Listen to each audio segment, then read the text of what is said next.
Hello इन shalom everyone, एक बार फिर से आपका बहुत बहुत स्वागत करते हैं हमारे चैनल पर और उम्मीद करते हैं कि इन वीडियोस के साथ आप दिन प्रतिदिन अपनी जिंदगी में स्पिरिचुअल ग्रोथ को देख रहे हैं। आप जान पा रहे हैं कि आप कैसे परमेश्वर के वचन को अपनी लाइफ में अप्लाई कर सकते हैं और कैसे उसके बेनिफिट्स को देख सकते हैं।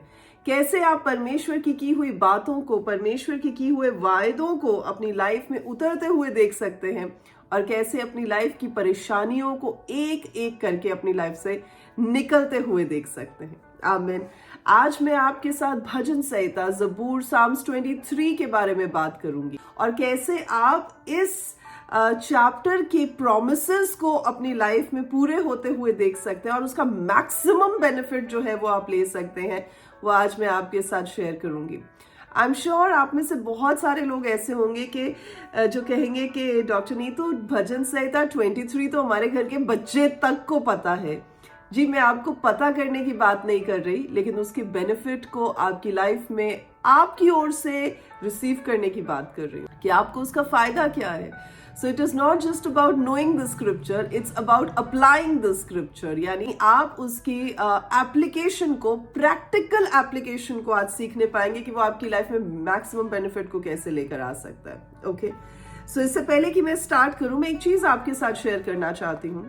जब आप उत्पत्ति, जेनेसिस, पैदाइश 21 चैप्टर को पढ़ते हैं, उसकी फर्स्ट आयत में ऐसा लिखा है, और परमेश्वर ने, खुदावंद ने जैसा उसने फरमाया था सारा पर नजर की और उसने अपने वायदे के मुताबिक सारा से किया।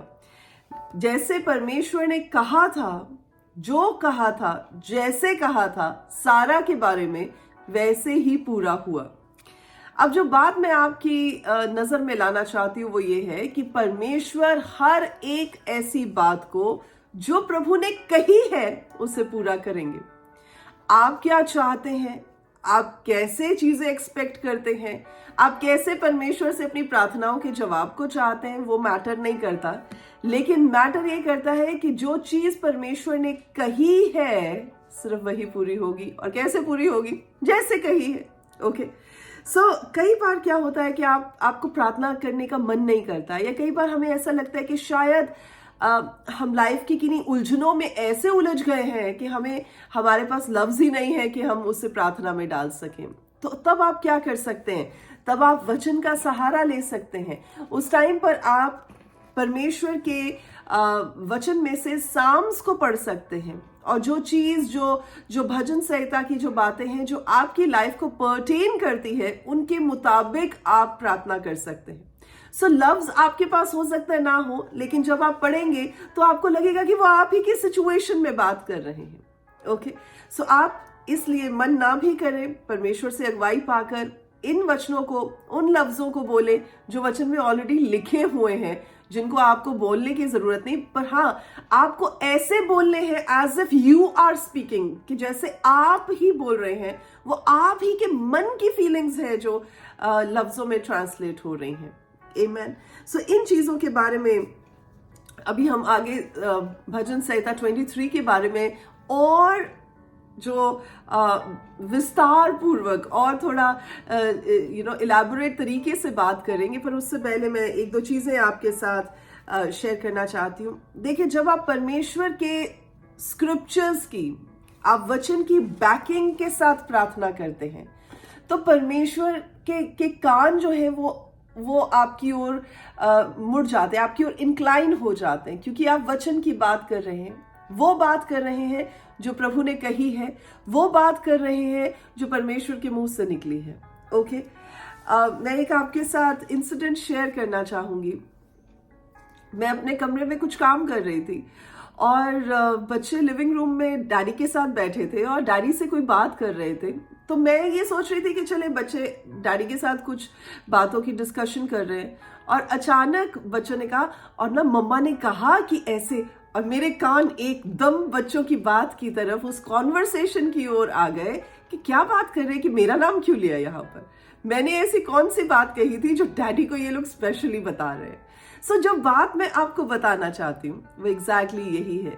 हो सकता है कि आपकी नॉर्मल प्रेयर शायद या शायद ना परमेश्वर के कानों तक पहुंचे, किन्हीं रीजंस की वजह से। लेकिन जब आप उसे स्क्रिप्चरली बैकअप करेंगे, जब आप उसे स्क्रिप्चर की वचन की के दायरे में रहकर सपोर्ट करेंगे उस प्रार्थना को, तो ऑब्वियसली परमेश्वर के कान एकदम आपकी ओर इंक्लाइन होंगे। ओके, देखिए, जब हम परमेश्वर की पवित्र आत्मा की हजूरी में रहकर वचन के साथ प्रार्थना करते हैं तो बहुत कुछ हो जाता है, बहुत चीजें बदली जाती हैं, बहुत चीजें जो है वो एक गारंटी की मानद आप समझ सकते हैं कि वो प्रार्थना आपकी जो है वो आमीन में उसका जवाब आएगा।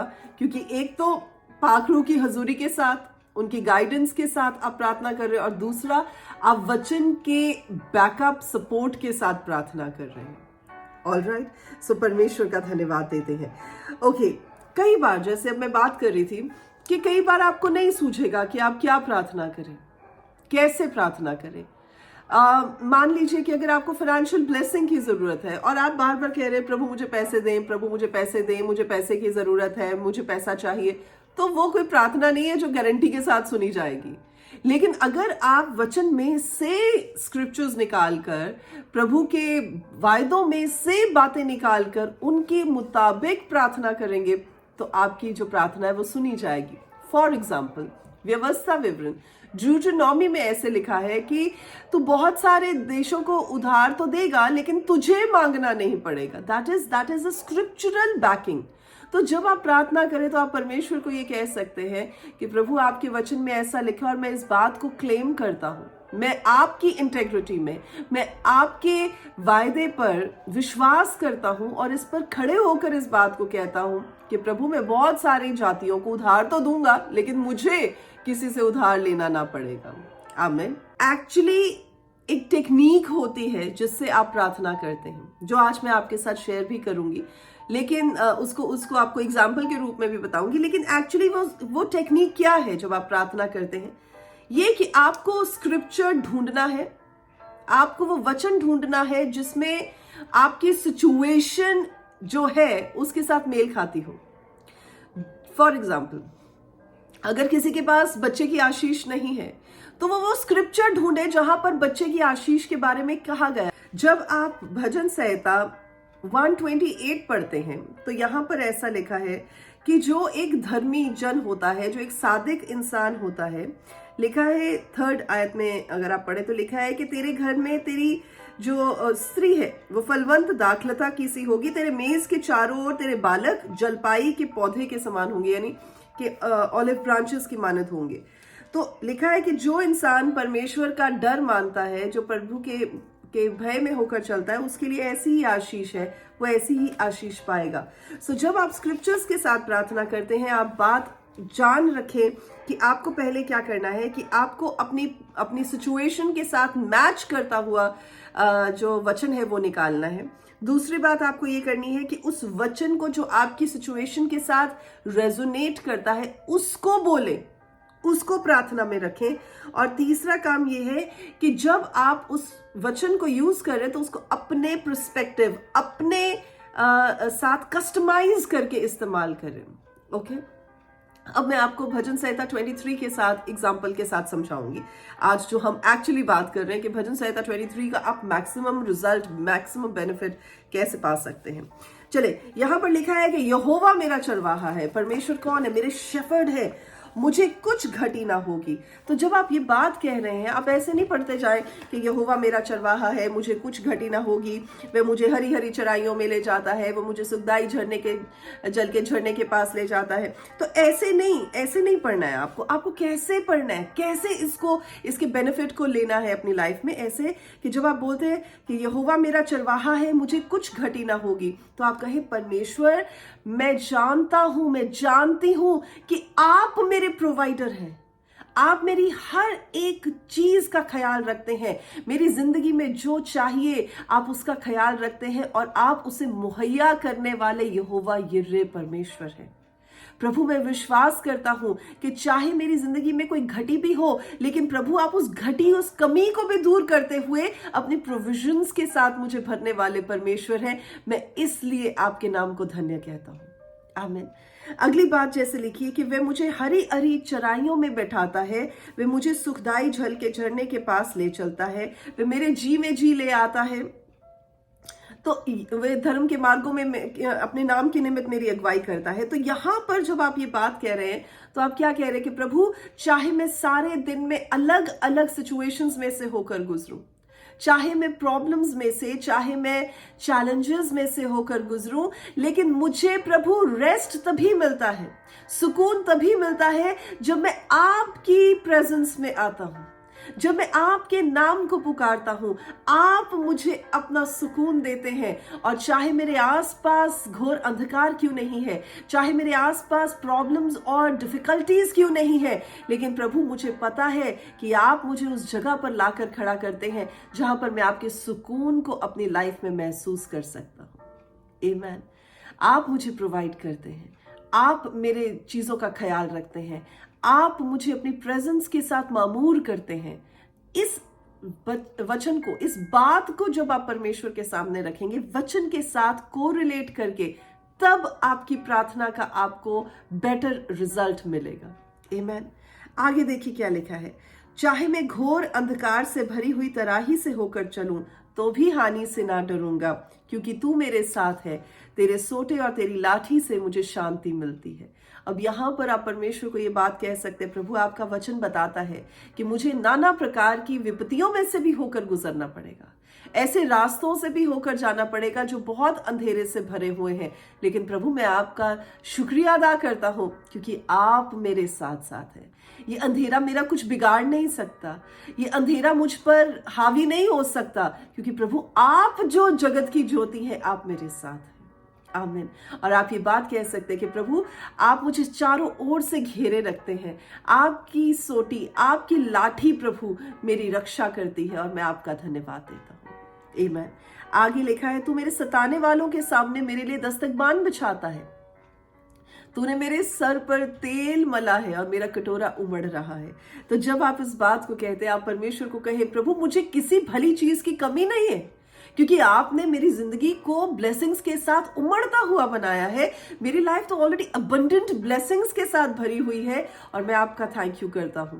प्रभु मेरे सामने कोई टिक नहीं सकता है, क्योंकि आप मुझे उनके सामने लाकर खड़े कर देते हैं और मेरे सताने वाले जो मुझे परेशान करते हैं उनका मुझ पर कोई जोर ही नहीं चलता है। आमीन। और आप इस बात को कह सकते हैं, प्रभु आपने मेरे सर पर तेल मला है। प्रभु वो तेल जो आपके अभिषेक का तेल है, जो आपके मस्से का तेल है, जिस तेल को प्रभु दुनिया समझ नहीं सकती, खरीद नहीं सकती, वो तेल आपने मेरे सर पर उड़ेला और मला है। मैं उसके लिए आपका धन्यवाद देता हूँ। आमीन।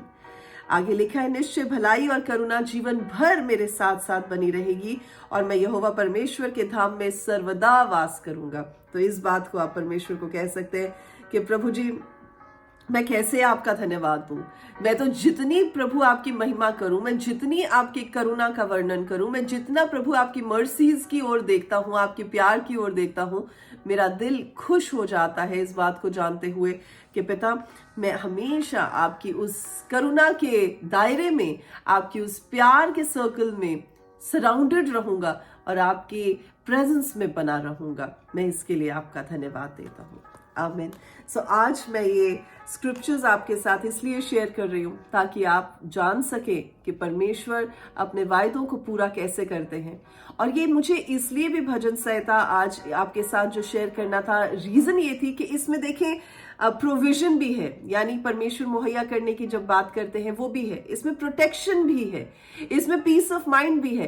तो इसमें वो सब कुछ है जो आपको और मुझे अपनी जिंदगी में चलने के लिए, अपनी जिंदगी में एक अच्छे तरीके से बढ़ने के लिए जरूरी होता है। सो आई एम श्योर कि आज के इस वचन के साथ आपने उन्नति पाई है, आपने परमेश्वर से नया बल पाया है और ऐसे ही आप बढ़ते जाएं, ये मेरी आपके लिए प्रार्थना है। आने वाले दिनों में परमेश्वर और आपको अपने वचनों की गहराई में लेकर जाएं, ये मैं आपके लिए दुआ करती हूँ प्रभु यीशु के जिंदा नाम में। अगर आपको हमारे वीडियोस अच्छे लगते हैं तो आप उन लोगों के साथ भी शेयर कर सकते हैं जिन्हें आपको लगता है कि ब्लेस करने की जरूरत है और जो वाकई में ही प्रभु के वचन को जानना चाहते हैं और उससे हिम्मत पाकर आगे बढ़ना चाहते हैं।